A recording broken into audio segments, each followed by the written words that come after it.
সংস্কারের অংশ হিসেবে বাংলাদেশ পুলিশ, র্যাব ও আনসারের পোশাক পরিবর্তনের সিদ্ধান্ত। দুপুরে স্বরাষ্ট্র মন্ত্রণালয়ের সভাকক্ষে উপদেষ্টা পরিষদের বৈঠকে আইন শৃঙ্খলা বাহিনীর নতুন পোশাক পরিবর্তনের সিদ্ধান্ত চূড়ান্ত হয়েছে। বৈঠক শেষে স্বরাষ্ট্র উপদেষ্টা লেফটেন্যান্ট জেনারেল জাহাঙ্গীর আলম চৌধুরী সাংবাদিকদের এ বিষয়ে বিস্তারিত বলেন।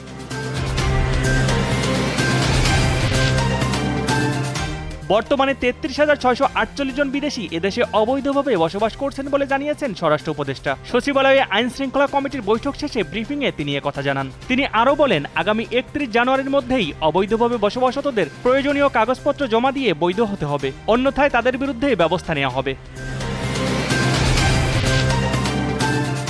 বিএনপির সিনিয়র যুগ্ম মহাসচিব অ্যাডভোকেট রুহুল কবির রিজভী বলেছেন, পার্শ্ববর্তী দেশ ভারত ফ্যাসিবাদের বন্ধু। দিল্লি যেন ফ্যাসিবাদের কেন্দ্রীয় কার্যালয় হয়ে উঠেছে, সেখান থেকে প্রতিনিয়ত ষড়যন্ত্র হচ্ছে। দুপুরে ঢাকা বিশ্ববিদ্যালয় ক্যাম্পাসে জিয়াউর রহমানের জন্মবার্ষিকী উপলক্ষে আয়োজিত এক অনুষ্ঠানে তিনি কথা বলেন।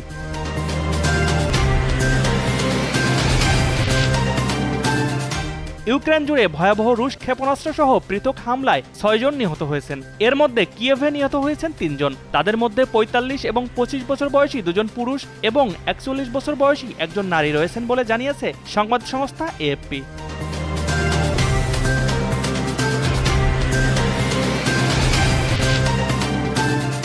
আইসিসি চ্যাম্পিয়নশিপের ৩ ম্যাচ সিরিজের প্রথম ওয়ানডেতে ওয়েস্ট ইন্ডিজের কাছে ৯ উইকেটের বিশাল ব্যবধানে হেরেছে বাংলাদেশ। ফলে কঠিন হল ২০২৫ নারী বিশ্বকাপে সরাসরি টিকিটের বিষয়টি। সরাসরি টিকিটের জন্য আরও ৩ পয়েন্ট লাগবে টাইগ্রেসদের।